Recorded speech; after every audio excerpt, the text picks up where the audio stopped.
This is breaking news. That breaking news, President Donald Trump sending 200 California National Guard members to Portland, more than 100 already in Oregon right now. This news comes just 24 hours after a judge temporarily blocked the Trump administration from deploying Oregon National Guards into the city. Thank you for joining us for K2 News at 5 tonight. I'm Tanvi Verma. K2 has complete coverage of the deployment, the pushback from state and city leaders, and what you can expect in the days ahead. The administration did not make an official announcement about the deployment to the public, but Oregon Governor Tina Kotek said 101 California National Guard members have arrived in Oregon last night and that 99 more are on the way. They're reportedly staying at Camp Withacombe in Happy Valley. Here's the top 3 things you should know about the deployment today. 1, the White House says it is legally justified despite a judge's ruling on the Oregon National Guard troops just yesterday. 2, city and state leaders are taking immediate legal action to stop the deployment. And 3, a similar situation is playing out right now in another state. Let's get right to K2's Jennifer Singh live tonight outside the ICE building in South Portland. Jen, you have a lot more from state leaders on these new developments. But first, what's it looking like out there, Jen? Well, Thummy, I want to quickly give you a show of what it's like out here. It has remained pretty peaceful so far, but we actually, within the last minute or so, just witnessed some sort of confrontation between people. You can maybe see down there involving people inside a blue car and the people outside of it. We're not sure what prompted that confrontation, but that was kind of the height of escalations we've seen so far today. And we have actually also seen a lot of cars driving by, waving signs and honking. And most people here right now are against the deployment of federal Guard troops, as California National Guard troops are arriving to Oregon. Oregon's Attorney General saying he plans to fight back. Yesterday evening, governor receives notice. We receive notice. Our lawyers and staff get to work to making sure that we file, a second temporary restraining order today. And that also added California to the complaint to do so. Now, I did talk with a few people who said they were out here before they heard about that news of the California National Guard being deployed. But I'm going to give one last look over to you guys. Traffic is being blocked right now. This is kind of the first time we've seen it so far since we got out here this afternoon. And I'll be sure to be sticking around, giving you any updates. It looks like more people are getting out of their cars, but we'll have the latest for you coming up in just a few moments at 5 o'clock. But for now, live in South Portland, Jennifer Singh, K2 News. Back to you, Thumby. Thanks, Jen. See you soon.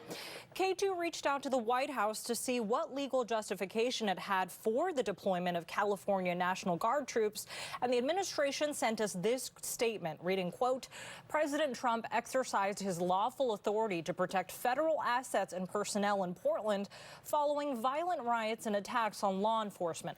And it also says Gavin Newsom should stand on the side of law-abiding citizens instead of violent criminals destroying Portland and cities across the country. K2 sent a follow-up question asking what the, quote, lawful authority the administration is referring to. We'll update you when we hear back. And Oregon Governor Tina Kotek says she believes the administration's decision was an intentional effort to get around the judge's ruling. Kotek saying in part, quote, the facts haven't changed. There's no need for military intervention in Oregon. There's no insurrection in Portland, no threat to national security. Oregon is our home, not a military target. And Portland Mayor Keith Wilson echoing the governor's concerns, saying, quote, this action circumvents the court's decision and threatens to inflame a community that has remained peaceful. Mayor Wilson also said the city's legal team is taking immediate action and will pursue, quote, all lawful steps to enforce the judge's order and protect Portlanders' rights.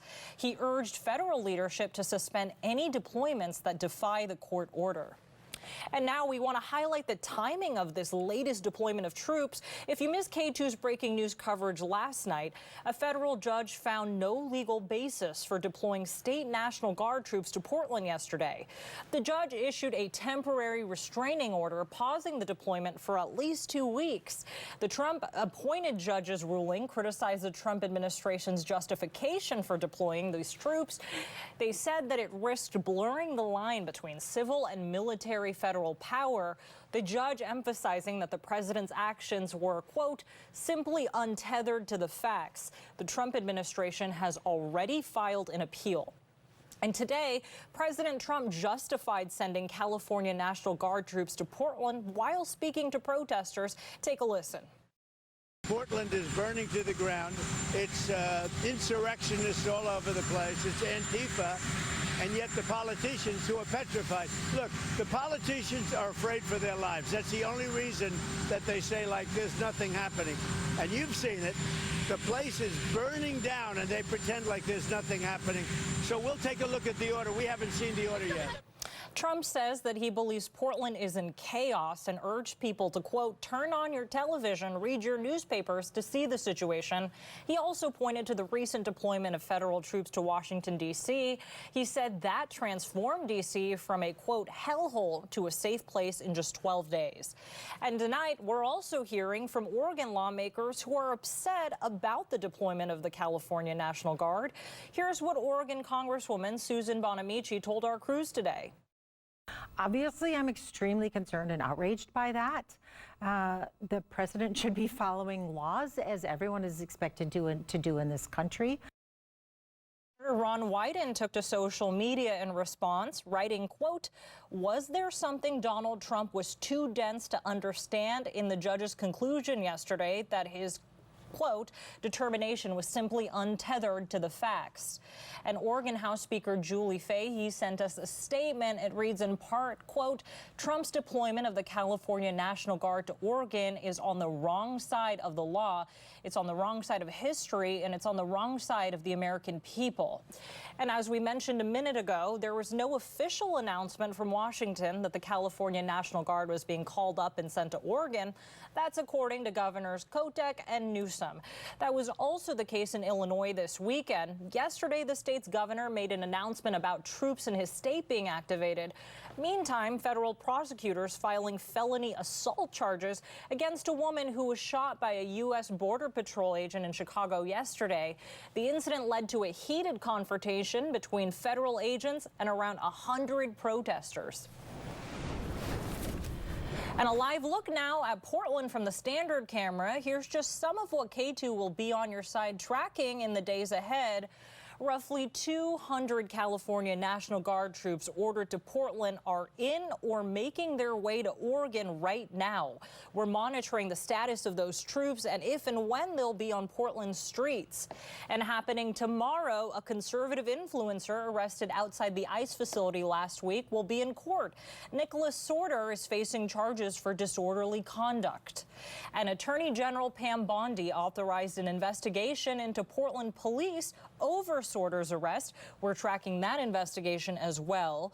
And in just under 2 weeks, that temporary restraining order on the deployment of Oregon's National Guard troops is set to expire. We're tracking that and the Trump administration's appeal over the case. K2 is on your side, tracking this breaking news as it continues to unfold. We'll continue to bring you the latest developments throughout the evening right here on K2 News and KATU.com.